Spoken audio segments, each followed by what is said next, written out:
इस वक्त India alliance Narendra Modi के खिलाफ हर हथकंडा चला रहा है, हर बात में साजिश का एंगल घुसेड़ देता है, हर बात में राजनीति ले आता है, हर बात में लोगों को उकसाना इंडी गठबंधन की आप सोची समझी रणनीति कह सकते हैं। और ये पिछले कुछ वक्त से लगातार हो रहा है कि कैसे पब्लिक को पिन मारो, किसी ना किसी मुद्दे पे तो पब्लिक सड़क पर आए, बांग्लादेश जैसे हालात हो जाएं। क्योंकि आप देखिए, आज वक्फ बिल को लेकर भयंकर विरोध किया इंडी गठबंधन ने, कह दिया कि मुसलमानों के खिलाफ साजिश हो रही है। इसी तरह से बांग्लादेश के हालात दिखाकर भारत में लोगों को उकसाने वाले बयान दिए जा रहे हैं। कल सलमान खुर्शीद ने जो बात कही थी, उससे एक कदम आगे बढ़कर मणिशंकर अय्यर ने बोल दिया कि बांग्लादेश जैसे हालात भारत में भी हैं। और इसी तरह से रेसलर विनेश फोगाट के मामले में भी लगातार भ्रम और झूठ फैलाने की राजनीति चल रही है। आज संसद में हो हल्ला किया गया, जबकि इस मामले में तो कोई राजनीति होनी ही नहीं चाहिए। यानी विनेश फोगाट को मेडल ना मिले, लेकिन मोदी के खिलाफ साजिश हो जाए, यह पूरी तैयारी है। वक्फ एक्ट में सुधार करें नरेंद्र मोदी तो उसे साजिश बता दो, किसी को मेडल ना मिले तो साजिश बता दो। गजब हाल बना रखा है इन लोगों ने। राजनीति का कोई तो लेवल होना चाहिए। भले ही आपको नरेंद्र मोदी पसंद नहीं आए, लेकिन ऐसी राजनीति तो ना की जाए जिसमें देश के बारे में कुछ सोचना ही नहीं है। सिर्फ यह सोचना है कि कैसे नरेंद्र मोदी को हटाया जाए। चुनाव में कर नहीं पा रहे तो कभी बांग्लादेश मॉडल देखते हैं, कभी श्रीलंका मॉडल देखते हैं। मतलब इनका हाल वो है कि पड़ोस में आग लगी है और ये सोच रहे हैं कि कैसे घर से, अपने घर से किसी को निकालना है, तो उसके लिए अपने घर में भी आग लगा क्यों ना लगा ली जाए। क्योंकि जहां जहां पड़ोस में आग लगी है तो सब बाहर खड़े हैं, घर जलता देख रहे हैं। अपना घर जलाना पड़े तो जल जाए, लेकिन नरेंद्र मोदी कम से कम बाहर निकलें प्रधानमंत्री आवास से। विनेश फोगाट के मामले में तो राजनीति चल ही रही थी, लेकिन आज वक्फ बोर्ड को लेकर भी भयंकर पॉलिटिक्स शुरू हो गई। क्योंकि जैसा कि हमने आपको पहले ही बताया था, आज वक्फ एक्ट में बदलाव करने वाला संशोधन बिल लोकसभा में पेश कर दिया गया। वक्फ एक्ट को लेकर भी इंडी गठबंधन अपनी वही राजनीति खेल रहा है। वक्फ एक्ट को लेकर भी मुसलमानों में डर का माहौल पैदा किया जा रहा है। मुसलमानों के खिलाफ मोदी सरकार साजिश कर रही है। वही सीए, वही एनआरसी वाला नैरेटिव कि मोदी को खत्म करना चाह रहे हैं वगैरह वगैरह, मोदी पर, मुसलमानों पर अत्याचार कर रहे हैं नरेंद्र मोदी। मोदी सरकार मुसलमानों की जमीन छीनना चाहती है। मोदी सरकार में मुसलमान सुरक्षित नहीं है। वही घिसा पिटा राग फिर से तेज आवाज के साथ बोलना शुरू कर दिया गया। लेकिन रिफॉर्म कोई भी हो, हर रिफॉर्म में विपक्ष का एक ही काम है, ऐसे लंगी लगा दो, पैर लगा दो, अड़ंगा लगा दो। इस बार तो उनका फेवरेट सब्जेक्ट भी है। भले ही वक्फ एक्ट में संशोधन करके गरीब मुसलमानों का ही भला किया जा रहा है, देश में समानता लाई जा रही है। हमने आपको विस्तार से बताया था कि वक्फ एक्ट में कैसे मुसलमानों को ऐसे अधिकार मिले हैं जो किसी धर्म को नहीं मिले, यानी समानता का लेवल क्रिएट किया जा रहा है। लेकिन वक्फ एक्ट में संशोधन को मुसलमानों के खिलाफ बताकर माहौल बनाने का काम शुरू हो गया। अखिलेश यादव कह रहे हैं कि वक्फ बोर्ड का यह सब संशोधन भी बस एक बहाना है।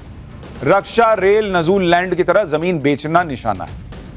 वक्फ बोर्ड की जमीनें डिफेंस लैंड, रेल लैंड, नजूल लैंड के बाद भाजपाइयों के लाभार्थ योजना की श्रृंखला की एक और कड़ी मात्र है। भाजपा क्यों नहीं खुलकर लिख देती भाजपाई हित में जारी, इस बात की लिखकर गारंटी दी जाए कि वक्फ बोर्ड की जमीनें बेची नहीं जाएंगी। भाजपा रियल एस्टेट कंपनी की तरह काम कर रही है। उसे अपने नाम में जनता के साथ जमीन लिखकर नया नामकरण कर देना चाहिए, भारतीय जमीन पार्टी, यह अखिलेश यादव कह रहे हैं। और यह सारा नैरेटिव या तो मुसलमान वोट बैंक के लिए है, या मुसलमान के अंदर वो जो आग जलाने की कोशिश की जा रही है कि सड़क पर उतरे लोग, उसका प्रयास एक तरह से दिखता है। अखिलेश यादव ने आज लोकसभा में वक्फ बिल का कैसे विरोध किया, एक बार वो देखिए, फिर आपको बताऊंगा अमित शाह और अखिलेश यादव के बीच टकराव क्यों हुआ, क्या ऐसा कह दिया अखिलेश यादव ने कि अमित शाह भड़क गए। ये बिल जो इंट्रोड्यूस हो रहा है, ये अध्यक्ष महोदय बहुत सोची समझी राजनीति के तहत हो रहा है। अध्यक्ष महोदय जब लोकतांत्रिक तरीके से चुने जाने की पहले से प्रक्रिया है तो उसको नॉमिनेट क्यों किया जा रहा है। वहीं जहां अन्य धार्मिक जो मसले हैं, बॉडीज हैं, उनमें कोई गैर बरादरी का नहीं आता है। मान लीजिए वक्फ बोर्ड में गैर मुस्लिम को शामिल करने का औचित्य क्या बनता है। और अध्यक्ष महोदय, इतिहास के पन्नों को अगर हम पलटें, अगर आप जिला अधिकारी को सब ताकत दे देंगे, उन इतिहास के पन्नों को मैं नहीं पलटना चाहता हूं कि एक जगह पर एक जिलाधिकारी महोदय ने क्या किया था, उसकी वजह से आज और आने वाली पीढ़ी तक को भी सामना करना पड़ा। अखिलेश यादव चाहते हैं कि जो दूसरे धर्मों के बोर्ड को सहूलियतें मिली हुई हैं, जो उनके लिए व्यवस्था है, वही वक्फ बोर्ड के लिए होनी चाहिए। तो पहले बॉस इतने साल में वक्फ बोर्ड को जो एकदम सुप्रीम पावर दिया, वो दूसरे धर्मों को भी तो देनी थी। तब आपने नहीं सोचा कि वक्फ को तो हमने वो पावर दी है जो किसी धर्म को नहीं दी। कह रहे हैं कि भाई दूसरे धर्म के व्यक्ति की वक्फ बोर्ड में क्या जगह है, दूसरे धर्म के लोगों के जमीन पर वक्फ बोर्ड दावा ठोक देता है, वो ठीक है। वक्फ बाय यूजर, ये क्या चीज चल रही है? जिला अधिकारी को पावर देंगे तो क्या हो जाएगा? और वक्फ को जो पावर है, जिससे जमीन जो है इसकी उसकी, जिसकी 1500 साल पुराना मंदिर भी जो है वो वक्फ का हो जा रहा है, पूरा का पूरा गांव वक्फ का हो जा रहा है। वक्फ कुछ करे तो ठीक है, जो संवैधानिक व्यवस्था के हिसाब से हो वो इन लोगों को ठीक नहीं लगता। इसी बीच अखिलेश यादव ने कुछ ऐसा भी कहा जिससे गृह मंत्री अमित शाह भड़के। एक बार देखिए क्या हुआ वहां। अध्यक्ष महोदय, सच्चाई ये है कि भाजपा अपने हताश, निराश, आप तो उस कानून चंद कट्टर समर्थकों के तुष्टीकरण के लिए ये बिल लाने का काम कर रही है। अखिलेश जी, अध्यक्ष महोदय, आज तो हमारे आपके अधिकार कट रहे हैं। मैं याद कीजिए अध्यक्ष महोदय, मैंने आपसे कहा था कि आप लोकतंत्र के न्यायाधीश हैं, और मैंने अध्यक्ष महोदय सुना है इस लॉबी में कि कुछ अधिकार आपके भी छीने जा रहे हैं। उसके लिए हम लोगों को लड़ना पड़ेगा आपके लिए। अध्यक्ष जी, अध्यक्ष महोदय, मैं इस बिल का विरोध करता हूं। अध्यक्ष के अधिकार अखिलेश जी सिर्फ विपक्ष के नहीं है, पूरे सदन के हैं। इस तरह की गोलमोल बात आप नहीं कर सकते हो। आप नहीं हो अध्यक्ष के अधिकार के संरक्षक। हालांकि इस बातचीत के बीच अखिलेश यादव ने एक बात तो अच्छी कह दी। उन्होंने कहा बीजेपी अपने कुछ कट्टर समर्थकों के लिए ऐसा बिल लेकर आई।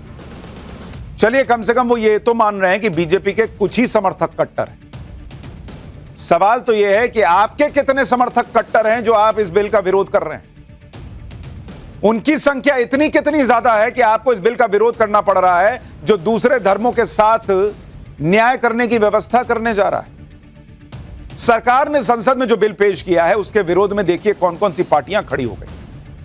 कांग्रेस, भाई इनको तो खड़ा ही होना था, इन्होंने तो सब दे रखा है उठा उठा के भरे हाथ से, ये लो ये लो ये लो।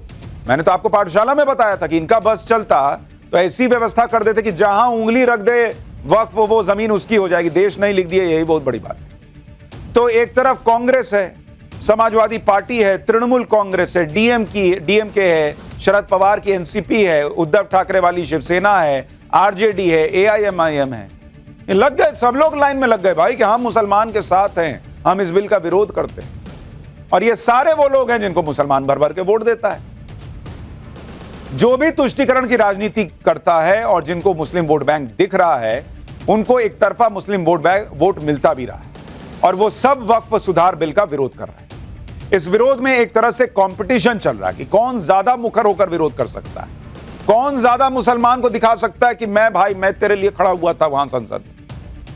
तो इसमें पीछे कैसे रह जाएंगे ओवैसी साहब? सुनिए असदुद्दीन ओवैसी ने क्या कहा। गवर्नमेंट बोल रही है, सर मैं खत्म कर रहा हूं सर, आधा मिनट। गवर्नमेंट कह रहे हैं कि हम महिलाओं को दे रहे हैं। मुझे यकीन है कि आप बिल्किस बानो को और जकिया जाफरी को मेंबर बनाएंगे, मुझे यकीन है। मैं आपसे जानना चाह रहा हूं सर कि ये जो आप बिल ला रहे हैं, आप देश को बांटने का काम कर रहे हैं, जोड़ने का काम नहीं कर रहे हैं। आप दुश्मन हैं मुसलमानों के, उसका सबूत ये बिल है। Thank you sir. Asaduddin Owaisi Bilkis Bano का नाम तो ले लेते हैं, शाह बानो का नाम क्यों नहीं लेते? वो मुस्लिम महिला नहीं थी क्या? उसको अधिकार मिलना नहीं चाहिए था क्या? सहूलियत से मुस्लिम महिलाओं को भी चुन रहे हैं आप जब न्याय देने की बात होती है। जब मुस्लिम महिला कहे मुझे ट्रिपल तलाक नहीं चाहिए, एक तलाक तलाक तलाक बोल के तलाक नहीं चाहिए, तब मुस्लिम महिला नहीं दिखती। जब हिजाब का समर्थन करना हो तब इनको मुस्लिम महिला दिखती। कांग्रेस तो वक्फ बिल पर बात करते हुए इसकी तुलना अयोध्या के राम मंदिर से करने लगी बॉस। मतलब वहां लाइन में होड़ मची है कि हटो पीछे हटो, मुझे दिखाने दो मुसलमान को कि मैं हूं लाइन में सबसे आगे उसके साथ खड़ा होने वाला। राहुल गांधी के करीबी और कांग्रेस नेता केसी वेणुगोपाल ने कहा कि क्या सरकार यह चाहेगी कि अयोध्या मंदिर बोर्ड में कोई गैर हिंदू आए? वक्फ एक्ट में बदलाव करके मोदी सरकार समाज में मतभेद पैदा कर रहे हैं। क्या जो राम मंदिर को लेकर बना हुआ बोर्ड है, अयोध्या मंदिर बोर्ड, क्या उसके पास वक्फ एक्ट जैसी ताकतें हैं, वक्फ बोर्ड जैसी ताकतें हैं? क्या अयोध्या मंदिर बोर्ड जहां मन जमीन पर हाथ रख दे और कह दे कि ये हो गई जमीन अयोध्या मंदिर बोर्ड की, ऐसा कर सकता है क्या? 100 करोड़ हिंदुओं के देश में अपने प्रभु राम लला का जमीन लेने के लिए, उनकी जन्मभूमि लेने के लिए तो हिंदू को केस लड़ना पड़ रहा है बॉस। और आप कंपैरिजन कर रहे हो कि मंदिर बोर्ड जो है वो वक्फ बोर्ड से कंपैरिजन होगा उसका? उस वक्फ बोर्ड से जो जहां उंगली रख दे वो उसकी हो जाती है एक तरीके से। किस लेवल पे जाओगे आप लोग मुसलमानों को अपीज करने के लिए? सुनिए, आप सुनिए कांग्रेस के सांसद क्या कह रहे हैं। Sir, fundamentally this is an attack on constitution. Basically, when we are talking about the constitutions, this bill is a fundamental attack on constitution. Sir, see sir, your fundamental idea is to create conflict and create the anger between the communities and make violence everywhere. Concept of waqf by use. You see that near Delhi Parliament, there is a mosque. More than 200 years old mosque. Nobody know that how it became, what was actually the property deed of that mosque itself. You are removing the clause of waqf by use through this amendment. That means there is going to be a dispute in each and every mosque where there is no deed. What will be the happen? Your fundamental idea is to create conflict and create the anger between the communities and make violence everywhere. देखिए, ये लोग मुसलमानों के समर्थन में उतरने की होड़ में खुद ही गलतियां कर रहे हैं। अखिलेश यादव का आपको बताया ही। अब इनका देखिए, खुद कह रहे हैं कि बीजेपी वक्फ बाय यूजर जो है वो क्लॉज हटा रही है। और मैंने आपको विस्तार से बताया था कि वक्फ बाय यूजर जो दुनिया के किसी इस्लामिक देश में वक्फ को अधिकार नहीं मिला हुआ है, वो भारत में कांग्रेस की सरकार ने वक्फ बाय यूजर का व्यवस्था कर दी 1995 में जाकर। उसके पहले नहीं थी वो व्यवस्था। और केसी वेणुगोपाल कह रहे हैं कि सारी मस्जिदें एक तरीके से हैं जो वो चली जाएंगी क्योंकि उसका डीड नहीं। यानी आप मान रहे हो कि इस देश में जितनी मस्जिदें हैं उनका कोई डीड नहीं है, वो वक्फ बाय यूजर हैं? मान रहे हो ना? और आप कह रहे हो कि भाई सारी मस्जिदों को लेकर विवाद खड़ा हो जाएगा। 95 के पहले तो वक्फ बाय यूजर नहीं था, उसके पहले कौन सा विवाद खड़ा हुआ? वक्फ बाय यूजर मुसलमान के साथ अन्याय नहीं है उसे हटाना। वक्फ बाय यूजर इस देश के साथ अन्याय है उसको, उस क्लॉज को शामिल करना। वक्फ एक्ट में बदलाव वाले बिल पर इंडी गठबंधन ने सरकार पर निशाना साधा। इंडी गठबंधन ने कहा कि सरकार बिल लाने से पहले अपने सहयोगियों से तो पूछ लेती। आज इसका जवाब भी इंडी गठबंधन को मिल गया। जेडीयू के सांसद ललन सिंह ने लोकसभा में गरजते हुए कहा कि जो लोग इस बिल का विरोध कर रहे हैं ना, उनके तर्क बहुत ही खोखले हैं। यह बिल वक्फ बोर्ड को कानून के जरिए और पारदर्शी बनाने के लिए। ललन सिंह जो कह रहे हैं वो सुनिए, क्योंकि वो जवाब इंडी अलायंस को वक्फ एक्ट पर, वक्फ को लेकर जो बिल आया उस पर तो दे ही रहे हैं, साथ ही ये भी मैसेज दे रहे हैं कि जेडीयू नरेंद्र मोदी के साथ इस मामले में खड़ी है मजबूती से। JDU is a party here. JDU is a party here. Whether it is opposing or supporting, I have to record my view. आपके कहने से you will not conduct the house. माननीय सदन बोलिए।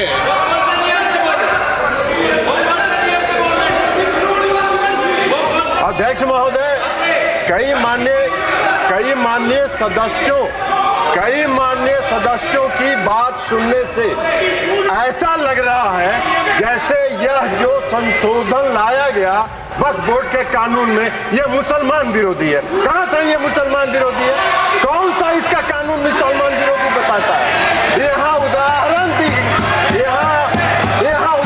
दिया जा रहा है कि अयोध्या की मंदिर गुरुवायु, अरे मंदिर और संस्था में अगर अंतर आपको नहीं समझ में आ रहा है तो आप कौन सा तर्क खोज रहे हैं? अरे ये मंदिर नहीं है, आपके मस्जिद को छेड़छाड़ करने का प्रयास नहीं किया जा रहा है। यह एक कानून से बना हुआ